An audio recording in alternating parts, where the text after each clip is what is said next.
Bonjour et bienvenue dans Décryptage. Je vous invite tout d'abord à vous abonner à ma chaîne et à cliquer sur la clochette de notification pour ne pas manquer les prochaines publications.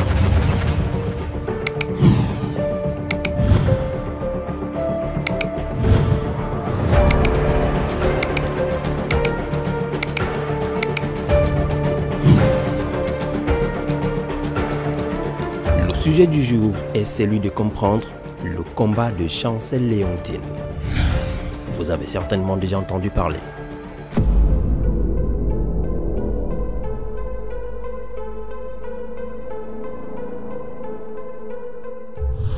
Déjà, il faut dire que je ne connais pas Chancel Léontine. Je lis tout simplement des publications qui portent sa signature et j'apprécie ces publications qui sont bien soignées. Mais avant de nous pencher particulièrement sur cette jeune dame, un petit mémo. Depuis quelques années, 4 ans tout au plus, le Cameroun découvrait un nouveau visage dormant de son vivre ensemble.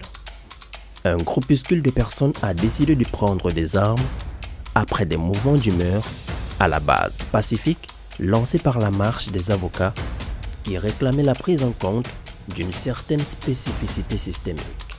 Pas comme vous faites là, à savoir diviser le Cameroun en deux au nom d'un État ambazonien, financé et porté par des hommes d'affaires véreux.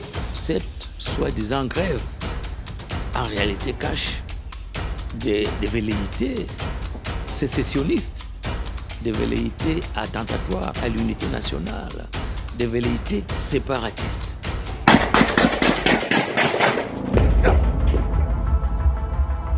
Le mouvement sécessionniste qui verra le jour à la suite de ces marches, qualifié de terroriste par le gouvernement camerounais, est quelquefois appuyé par certaines personnes tapies dans l'ombre.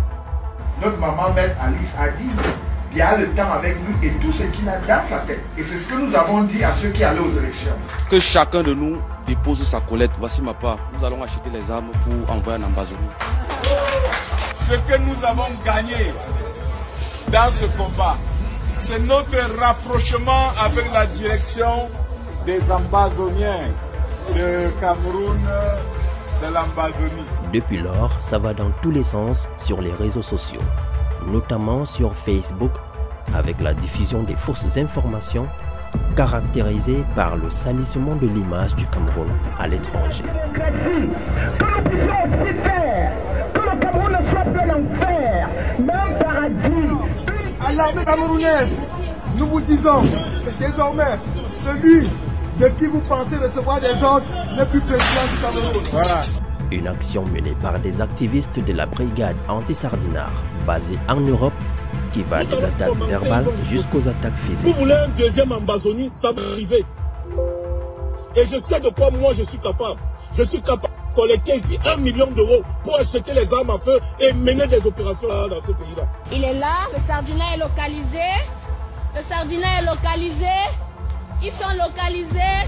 Et dans un pays qui va très mal, comme le décrivent souvent les membres de la brigade anti-sardinat qui vivent en Europe et qui ne connaissent pas très bien la réalité du terrain, même s'ils ont des médias qui relaient certaines informations et ignorent d'autres sur l'avancement de notre pays. Il y a un génocide au Cameroun, M. Macron.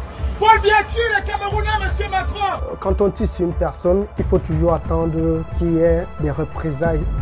On ne sait pas d'où ça peut sortir, mais on a un Chancel Léontine qui apparaît comme un ouf de soulagement pour ces personnes qui en ont marre des membres de la brigade anti-sardinat qui crient au scandale pour oui ou pour non. Si certaines pensent que ce sont les services secrets qui sont derrière ce nom, je ne peux pas confirmer ni infirmer que ce sont les services secrets de notre pays. Nous allons donc tenter de comprendre si réellement le gouvernement camerounais a activé ses services de renseignement en ligne en vue de débusquer les faux profils qui diffusent des propagandes et des propos politiques haineux et tribalistes, divisant ainsi la nation tout entière. Car nous assistons depuis un certain temps à la naissance des blogueurs et activistes politiques en ligne, suite à toutes ces vacarmes. Ouais, pourquoi on a même fait quoi pour mériter les leaders politiques de l'opposition comme les Camto? Vous avez vu la photo que Camto et sa femme Julie ont postée dans les réseaux sociaux sous prétexte qu'ils sont habillés en deuil national. Mais le profil qui nous intéresse aujourd'hui, c'est celui de Chancel Léontine, l'équilibrium qui fait trembler beaucoup d'activistes qui prenaient déjà beaucoup de plaisir à salir l'image du Cameroun à l'étranger. Nous les jeunes Camerounais, nous prenons la Méditerranée parce que nous avons à la tête de nos États des dictateurs. Monsieur Macron, la France est un État de droit. La France est un pays de droits de l'homme. Elle ne peut pas soutenir les dictateurs. L'Afrique a besoin du soutien de la France, monsieur Macron. Là-dessus, je le redirai clairement, je vais reparler à Jeune Afrique. Nous sommes très clairs. Simplement, la France, elle est toujours prise dans un rôle, si je puis dire, compliqué en Afrique. Un seul profil qui fait la sentinelle contre toute une armée. D'aucuns disent que c'est le ministre délégué à la justice, Maître Jean-Didier Momo, qui se cache derrière. D'autres encore osent penser que ce projet est bien supérieur et remonterait jusqu'au cabinet civil de la présidence de la République. Ou encore, Chancel Léontine est tout simplement l'interface d'un projet de service secret camerounais.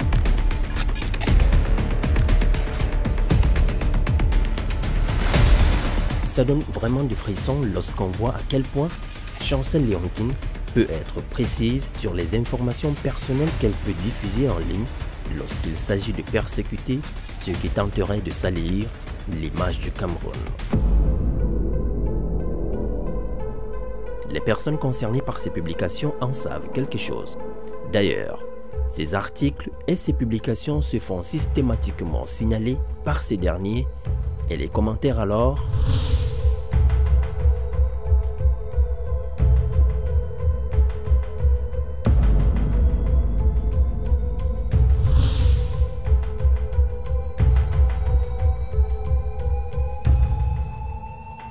cela fait penser à un film de fiction américaine, n'est-ce pas?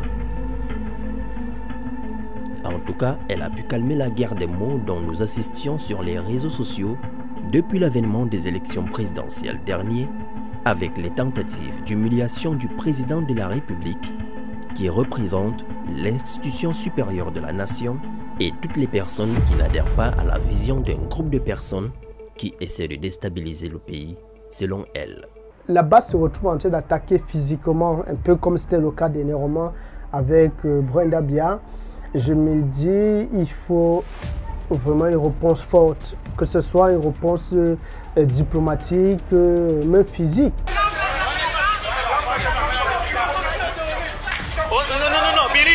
De toutes les façons, la brigade, les membres de la brigade n'ont pas le droit de s'attaquer à un Camerounais qui ne partagent pas leur point de vue. On est dans un pays de démocratie et la liberté d'expression est une réalité. Rappelons que le Cameroun connaît la démocratie depuis plus de 3 décennies. Et donc, chacun est libre de penser et de croire en ce qu'il veut, tant que cela respecte les lois et les coutumes locales. À votre avis, Chancel Léontine serait réellement une interface du service de renseignement camerounais ou tout simplement une jeune dame, une jeune patriote derrière son clavier? Le débat est ouvert. Chancel, c'est déjà un joli prénom, très joli prénom. Chancel Léontine, ces informations sont très importantes pour la bonne marche de notre pays, pour dénoncer ceux-là qui se présentent comme des messies. Tu les dénonces avec une belle main d'écriture, toute la courtoisie, sans diffamer d'une manière ou d'une autre. Et ça fait du bien. Il faut continuer dans cette lancée. Et il faut épargner ceux qui méritent d'être épargnés. Il faut dénoncer ceux-là qui dealent avec les ennemis de la République. Nous voulons la paix. J'espère que toi, si tu veux réellement la paix, ça se... En fait, tu le prouves à travers tes différentes publications. Alors, Chancel, j'espère que j'aurai l'occasion de te rencontrer en face pour te dire, Chancel, tu fais du bon boulot avec une bise. Si vous avez aimé, un petit pouce bleu si vous n'avez pas aimé, un petit commentaire, cela nous permettra de nous améliorer la prochaine fois. À la prochaine. Sayonara.